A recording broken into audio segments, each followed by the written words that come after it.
Visite de jardin, ateliers créatifs, convivialité, jeux, création de compost et de potager, ateliers cuisine. En lien avec leurs partenaires de quartier, nos engagés utilisent tous les moyens à leur disposition pour sensibiliser les enfants et leurs parents à l'agriculture paysanne, au recyclage et à l'écologie. À travers ces actions, ils créent aussi du lien social. Ils expérimentent à leur échelle des approches inclusives et innovantes.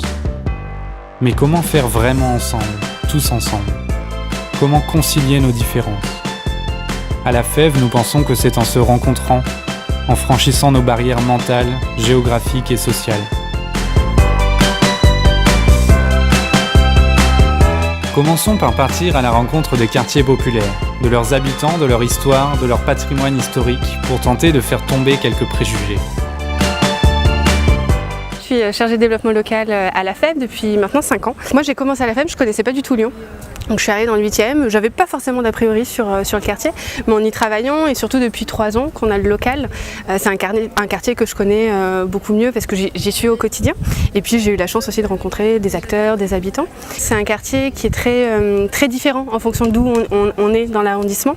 On a 5 quartiers en réalité. Un quartier qui est assez bien connu, le quartier de Mon-Plaisir, bien connu par les étudiants, par les familles, mais avec aussi un préjugé sur tous les autres quartiers. Et du coup, on a eu, nous, beaucoup de difficultés à mobiliser aussi des bénévoles à un moment donné sur ces quartiers-là, parce qu'il y avait de l'appréhension, à savoir en termes de sécurité, se déplacer dans le quartier, les gens qu'on allait y rencontrer. Donc ça a été un petit peu un défi déjà de rassurer les engagés, et une fois qu'ils y sont, ils sont assez étonnés aussi un peu de la douceur de vivre aussi qu'il y a ici. C'est un quartier très familial, avec beaucoup d'espace de vie, des familles qui se connaissent, qui sont là depuis des années. Je m'appelle Manon, je suis volontaire dans le 8e, j'ai 24 ans. Et j'interviens sur le quartier L'Anglais-Santi. Mon rôle aujourd'hui, c'est de faire un jeu de piste pour les autres volontaires de Lyon. J'ai organisé un rallye des murs peints dans la cité du quartier des États-Unis. Le but de cette visite, c'est vraiment leur montrer notre territoire du 8e et leur faire découvrir ces quartiers qu'ils ne connaissent pas. Une patate, patate, j'ai fraise moi. Non, j'ai Ah mais il y a toi. Non, moi je vais vous présenter le quartier, vous raconter un peu l'histoire, qui l'a créé et voilà, vous faire un petit peu visiter. Alors du coup, ce quartier il a été construit et réalisé par Tony Garnier. Est-ce que vous savez qui c'est? Un architecte. Ouais, un architecte du XXe siècle. Tony Garnier a élaboré en fait les plans d'une cité complètement idéale avec tout ce qu'il faut, le travail, les écoles, les hôpitaux, les camps pour se promener. La spécificité du quartier de l'Anglais-Santi et des États-Unis, je dirais que ce sont des quartiers où les logements sociaux sont les plus importants au niveau de la ville de Lyon. Et donc, très régulièrement, tout au long de l'année, on a des nouveaux habitants qui viennent s'installer dans le quartier.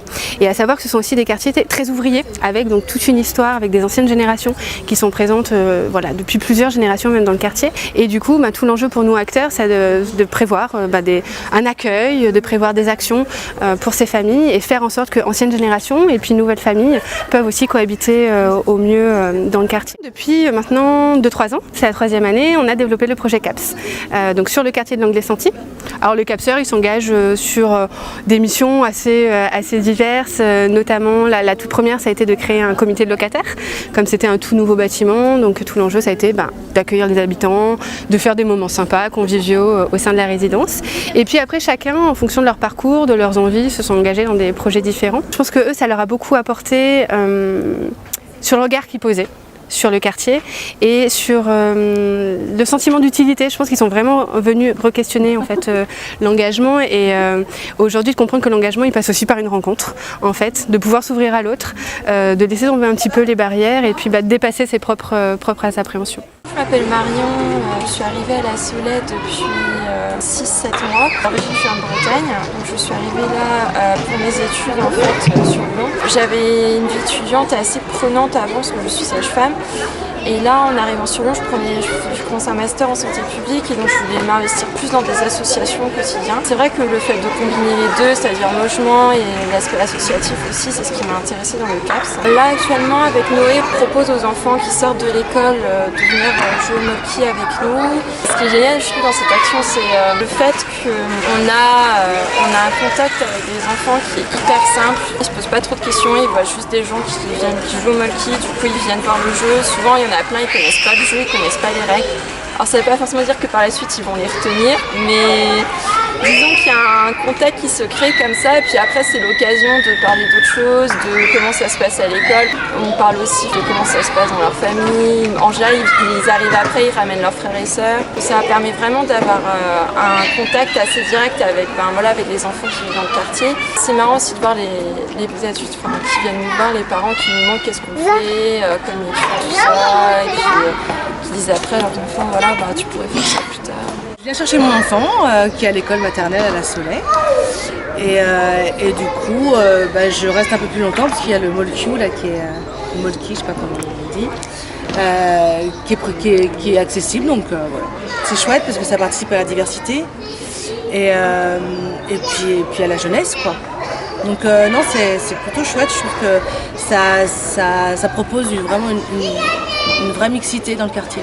Moi j'aime beaucoup ce quartier parce que d'une part je trouve beau. Alors effectivement c'est un peu il y aurait du travail de façade à faire, il y a un peu voilà, c'est un peu enclavé, mais moi j'aime beaucoup l'ambiance qu'il peut y avoir.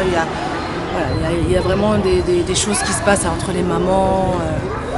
Et puis le centre social, moi j'habite juste à côté, j'ai tout sur place, le centre social, la crèche, l'école, ça manque un peu de commerce, mais moi j'aime assez ce quartier, ouais. Il souffre malheureusement d'une réputation qui va au-delà de ce qu'est vraiment le quartier. C'est vrai que le terme de quartier populaire, ça peut un peu faire peur à pas mal de gens. C'est vrai qu'au premier abord, on peut avoir l'impression qu'il y a certains immeubles qui sont pas de façade hyper bien entretenus, mais les gens sont super gentils, sont super sympas, rendent service très facilement. Enfin, la plupart du temps, les gens sont hyper polis, hyper serviables. Puis c'est un quartier, je trouve, qui est très coloré, où il y a beaucoup de mixité, où il fait vraiment bon vivre. Et puis il y a pas mal de choses qui essayent de se créer au niveau de ce quartier. Il y a pas mal d'associations, tout ça, qui essayent de se bouger aussi pour essayer de faire avancer les choses. Aujourd'hui, les CAPSeurs ont organisé une rencontre avec les personnes âgées de la Californie. La Californie, c'est une résidence pour personnes âgées autonomes. Donc en fait, les CAPSeurs ont l'habitude d'aller rendre visite et de discuter avec les personnes âgées de la Californie. Donc là, ils ont voulu faire un petit peu le match retour et les inviter à visiter le CAPS pour le goûter. Le projet de lutte contre l'isolement, il a été vraiment organisé cette année en partenariat avec la résidence de la Californie. Donc les CAPSeurs participaient à différents ateliers de discussion, de temps d'échange avec les résidents. Mais à la base, ça vient d'une volonté, d'une initiative plus personnelle où les CAPSeurs allaient spontanément au PMU ou au Café de la Traille pour discuter avec les personnes un peu plus discrètes autour d'un jeu de cartes, des choses comme ça. C'est comme ça que le projet est né. Ils ont organisé une visite du CAPS, mais aussi une exposition, parce que le CAPS, c'est l'ancienne école élémentaire du quartier. Donc certaines personnes âgées ont été scolarisées dans cette école et ils ont organisé une exposition qui retrace un petit peu l'évolution du bâtiment depuis l'école jusqu'à aujourd'hui, la résidence du CAPS d'Oulin. Et du coup, on vous a fait quelques petites photos pour retracer un petit peu tout ça avec des explications. À la base, le projet a commencé en 1921 et elle a été inaugurée en 1926, c'était l'école des garçons. Et elle a évolué tout au long des années. Et donc, si vous voulez, on peut vous déplacer un petit peu. Il y en a ici et dans le couloir aussi, donc n'hésitez pas à y aller si vous souhaitez. Je vous laisse peut-être faire vous seul. Après, si vous voulez des infos, il y a les CAPSeurs qui peuvent vous en donner un peu plus, vous donner des petites infos en plus. Et il y a aussi, on a plusieurs petites choses aussi en fonction, en discutant avec les uns les autres. Donc voilà, n'hésitez pas à... Voilà, merci. C'est une rencontre intergénérationnelle, c'est toujours un temps d'échange assez sympa. En général, les résidents sont très contents de voir arriver les CAPSeurs les mercredis après-midi ou les samedis à la Californie. Ça amène un petit peu de jeunesse, on va dire, et de peps. Et inversement, les capseurs, ils apprécient un peu, c'est un peu cliché, mais la sagesse des personnes âgées. Certaines habitent le quartier depuis très longtemps, donc peuvent parler aussi de ses évolutions, tout ça. Donc c'est plutôt positif.